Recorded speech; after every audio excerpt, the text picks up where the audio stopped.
Hello student, myself Digeshwari Dewangan, guest lecturer, commerce department, GSG PG college Balod. जैसे कि मेरा subject है स्पेशलाइज्ड अकाउंट और उसमें मेरा जो है यूनिट है सेकंड, टॉपिक है अकाउंट ऑफ बैंकिंग इंश्योरेंस और मेरा पार्ट है 8। अब जैसे कि मैंने आपको पिछले लेक्चर में बताया था कि चिट्ठा बनाने के लिए हमें अनुसूची 5 से लेकर अनुसूची 15 तक का डिटेल करना होता है। अब चूँकि मैंने चिट्ठे का फॉर्मेट आपको बताया था, अब उसमें मैंने अनुसूची 1, 2, 3 अब मतलब अनुसूची 5, 6, 7 ये तो लिख दिया था, लेकिन अनुसूची 5 में जो अंश पूंजी है वो कैसे प्राप्त होगा, है ना, किस प्रकार अंश पूंजी को हम लेंगे, तो वो डिटेल तो हमें पता नहीं है, क्योंकि उसका जो है अलग अलग फॉर्मेट बना के जो है हमें क्या करना पड़ेगा, ज्ञात करना पड़ेगा।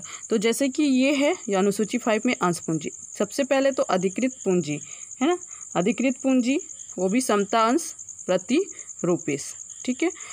तो उसके बाद जो है निर्गमित पूंजी प्रति अंश समतांश प्रति रूप, अभिदत्त पूंजी है ना, इसमें से कोई भी पूंजी दे सकता है, आयाचित पूंजी समतांश प्रति रुपीस माइनस करेंगे आयाचित, फिर समतांश का हरण माइनस समतांश जो है सममूल्य, प्रारंभिक व्यय को माइनस कमीशन व्यय सहित, फिर जो टोटल आएगा है ना वो अनुसूची 1 में जाएगा, क्या नाम से, अंश पूंजी के नाम से, ठीक है। तो ऐसे ही हमें 5 से लेकर पूरे 15 तक जो है एक छोटे छोटे प्रारूप में कि अगर मैं अनुसूची 5 में अंश पूंजी लिखी हूँ है ना, तो वो अंश पूंजी के अंतर्गत क्या क्या चीज़ आएगी, तब उसका जो एक टोटल होगा, फिर वो टोटल किस नाम से जाएगा, चिट्ठे में अनुसूची 5 अंश पूंजी के नाम से वो चिट्ठे में जाएगा।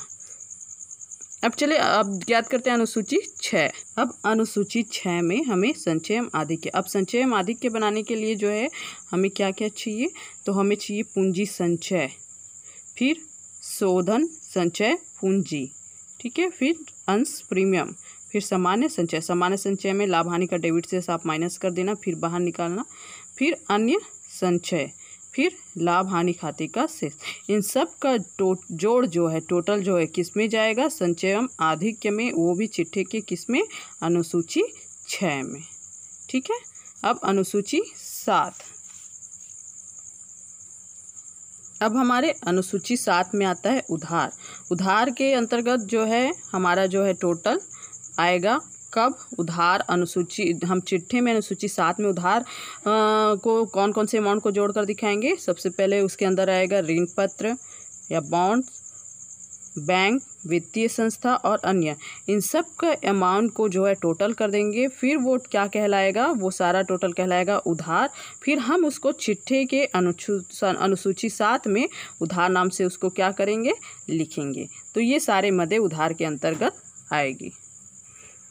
देखिए अब अनुसूची 8 में है विनियोग, इसमें 2 भागों में बांटा गया, अल्पकालीन और एक मतलब दीर्घकालीन और एक अल्पकालीन, ठीक है। तो दीर्घकालीन में आएगा सरकारी प्रतिभूति, अन्य प्रतिभूति, अन्य विनियोग के अंतर्गत अंश, म्यूचुअल फंड, औजार, ऋण पत्र, बॉन्ड्स, अन्य प्रतिभूति, अधिकृत और जो है विनियोग संपत्ति, ये सारा चीज़ आएगा दीर्घकालीन में। और अल्पकालीन में आएगा आपका जो है ट्रेजरी बिल, ट्रेजरी बिल, ठीक है। फिर आएगा आपका जो है अन्य अल्पकालीन प्रतिभूति,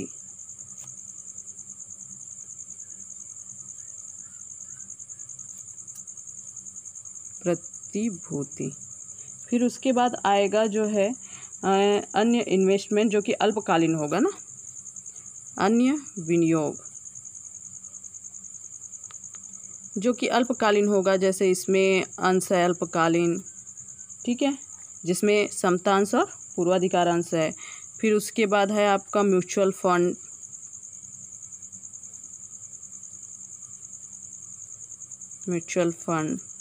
फिर उसके बाद आपका है सी जो है वो है कोई इंस्ट्रूमेंट है अगर, है ना, कोई औजार है, तकनीक्स है, ठीक है। फिर उसके बाद जो है अन्य इसमें आ जाएगा प्रतिभूति, विनियोग में जो है प्रतिभूति, कोई सब्सक्राइबर है ना, अधिकृत है,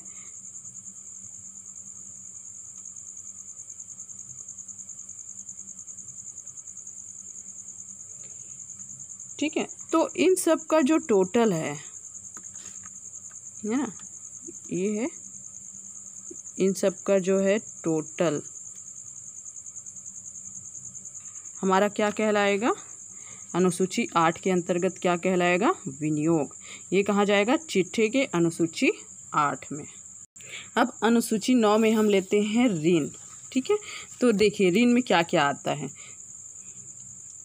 इसमें जो है प्रतिभूति आधार पर है ना, तो प्रतिभूति आधार पर लोन है हमारा, जैसे बंधक है ना, किसका, संपत्ति का बंधक।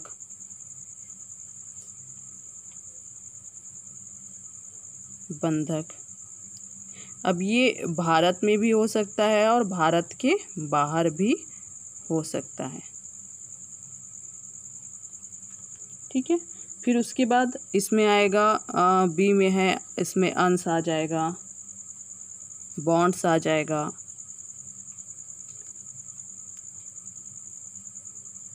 और आ जाएगा सरकारी प्रतिभूति।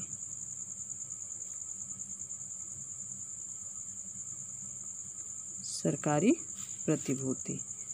ठीक है, फिर उसके बाद आएगा कोई अन्य ऋण, ये फिर इसका टोटल,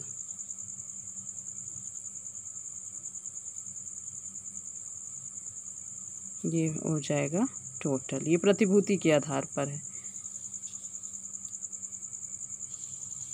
ठीक है, अब हम उधार के आधार पर,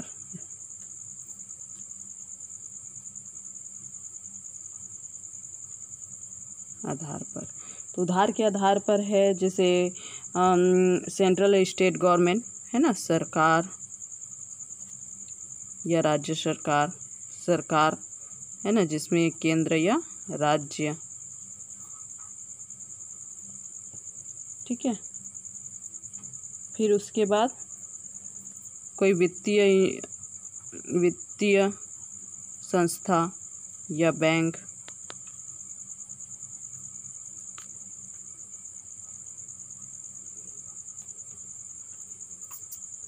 अधिकृत व्यक्ति,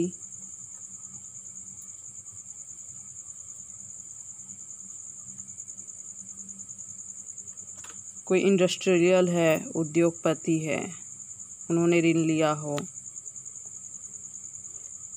अन्य उधारकर्ता। ठीक है, अब इसका टोटल,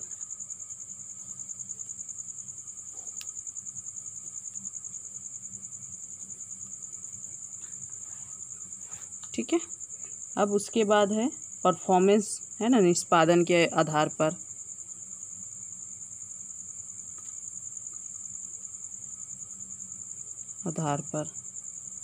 इसमें आ जाएगा आपका ऋण, निष्पादन के आधार पर जो है उसके परफॉर्मेंस के आधार पर उसको ऋण दिया गया है। इस भारत में हो सकता है, भारत के बाहर हो सकता है, भारत या बाहर। ठीक है, अब इसमें जो है नॉन फॉर्म जो है परफॉर्मिंग लोन्स है ना, बिना निष्पादन आधार पर या निष्पादन हित है ना, बिना निष्पादन के या बिना परफॉर्मेंस के जो है वो ऋण देता है, ये भी भारत और भारत के बाहर। फिर ये इसका टोटल। ठीक है, तो इन सब टोटल को जो है क्या मानेंगे, अनुसूची 9 ऋण। तो इन सब का जो है हम डिटेल करके कहाँ ले जाएंगे, चिट्ठे में, अनुसूची 9 के ना। अब है अनुसूची 10 में फिक्स्ड एसेट्स।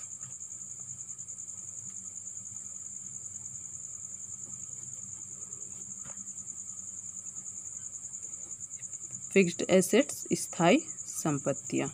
ठीक है, अब इसके अंतर्गत क्या क्या आता है, तो इसके अंतर्गत आपका आता है ख्याति। ठीक है, फिर मूर्त संपत्ति,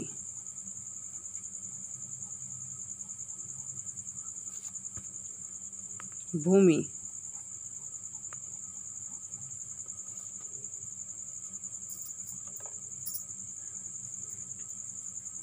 ठीक है। लीज संपत्ति,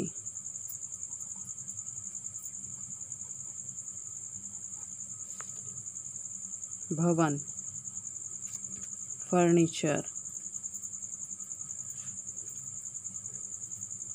इंफॉर्मेशन टेक्नोलॉजी इक्विपमेंट, सूचना प्रौद्योगिकी औजार,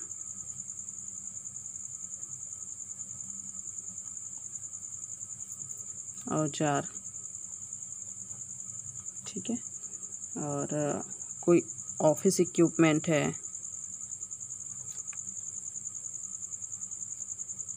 कार्यालय, टूल्स है, औजार है, इक्विपमेंट है। फिर अन्य,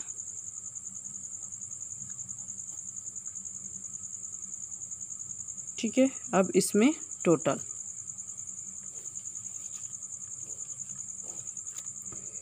ये टोटल। अब इसमें चालू कार्य, फिर ये कहलाएगा ग्रैंड टोटल आपका, ठीक है। तो ये जो है टोटल कहाँ जाएगा, अनुसूची 10 में फिक्स्ड एसेट्स के नाम से। अब है अनुसूची 1 में रोकड़ और बैंक शेष, ठीक है।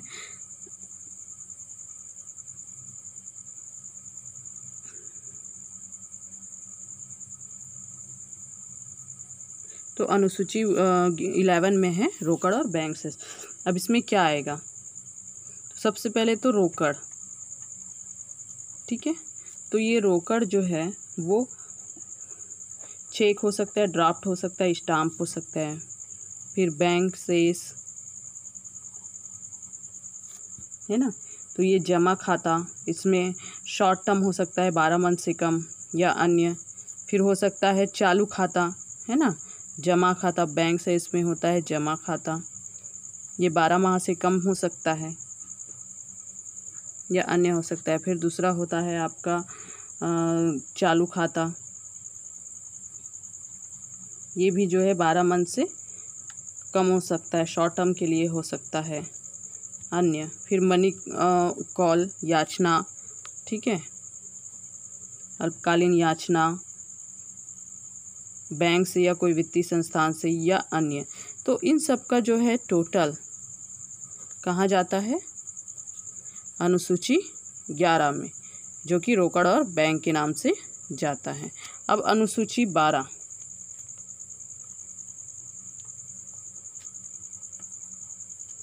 अनुसूची 12, अनुसूची 12 में है आपका एडवांस एंड अदर एसेट्स, अग्रिम एवं अन्य संपत्ति। तो अग्रिम एवं अन्य संपत्ति में जो है आपका रिजर्व है ना, जमा संचय, आपका जो है विनियोग के लिए आपने जो एप्लीकेशन किया है, आवेदन किया है, ठीक है। फिर उसके बाद भुगतान, पुनर्भुगतान, फिर उसके बाद अग्रिम हो गया किसी प्रकार का, फिर अग्रिम टैक्स हो गया, ठीक है, और अन्य। तो ये सारे चीज़ किसके अंतर्गत आता है, अग्रिम एवं अन्य संपत्ति। फिर इसमें जो है अन्य संपत्ति में आपका जो है आ जाएगा उपार्जित आय, अदत्त प्रीमियम, एजेंट का शेष, कोई फॉरेन एजेंसी है उसका बैलेंस, ठीक है, कोई डिपॉजिट है भारत के अंदर उस पे संचय है या अन्य। तो ये सारे का टोटल जो है क्या कहलाएगा, अग्रिम एवं अन्य संपत्ति, जो अनुसूची 12 में कहाँ जाएगा, चिट्ठे में। अब अनुसूची 13, अनुसूची 13, अनुसूची में 13 में है चालू दायित्व, ठीक है। तो चालू दायित्व के अंतर्गत क्या क्या आता है, कोई एजेंट है ना, अभिकर्ता का शेष है। फिर उसके बाद कोई इंश्योरेंस कंपनी है उसका शेष है। फिर कोई इंश्योरेंस कंपनी है उसमें उन्होंने डिपॉजिट किया है उसका। फिर उसके बाद कोई अग्रिम प्रीमियम रिसिव्ड है, प्राप्ति है ना। फिर उसके बाद जो है लेनदार है, कोई होल्डिंग कंपनी है उसका अधिकृत है, कोई अदत्त दावा है, कोई ऑफिसर का जो है ड्यू है, देय है, या अदर चालू दायित्व, ये किसके अंतर्गत आएगा? आपके अनुसूची 13 चालू दायित्व में। अब उसके बाद हमारा है शेड्यूल 14 में, इसमें है हमारा प्रावधान।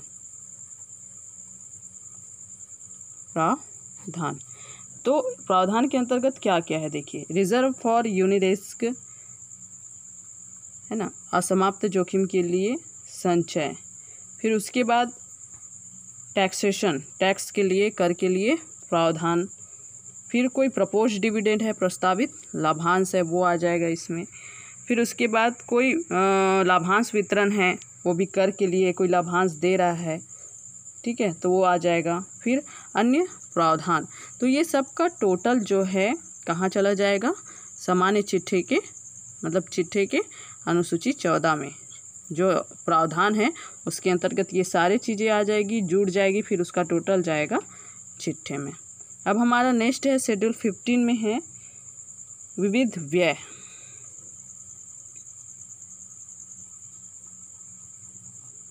विविध व्यय, तो विविध व्यय के अंतर्गत जो है आपका जैसे कोई डिस्काउंट है ना, कोई अंश है, ऋण पत्र है, वो आपने बट्टे पर निर्गमन किया है, तो वो जो उससे क्या होता है कि कंपनी को क्या होगी? हानि होगी, क्योंकि 100 रुपये की चीज़ को अगर हम 90 रुपये में बेच रहे हैं तो कंपनी को कितने की लॉस हो जाएगी? 10 रुपये की लॉस हो जाएगी। तो वो लॉस जो है विविध व्यय में व्यय नाम से चला जाएगा, क्योंकि हानि व्यय होता है। और कोई अन्य व्यय जैसे कानूनी व्यय हो गया है ना, किसी प्रकार का बीमा व्यवसाय से संबंधित व्यय, वो शेड्यूल किस में जाएगा? 15 में विविध व्यय के नाम से। फिर उन सब का टोटल करके हम कहाँ लिखेंगे? चिट्ठे में, अनुसूची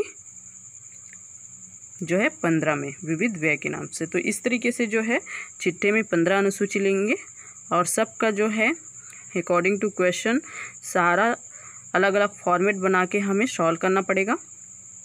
फिर उसके बाद उसको अनुसूची 5, अनुसूची 6, अनुसूची 7 सबका अलग अलग प्रारूप बना के उसको, उसके टोटल को फिर अनुसूची में लिखना पड़ेगा, अनुसूची का नंबर और उसका नाम करके। फिर 7, अनुसूची 8, अनुसूची 9, अनुसूची 10, फिर 11, 12, 13, 14, 15 ऐसे हम अलग अलग फॉर्मेट में ज्ञात करके फिर अनुसूची में लिखते जाएंगे।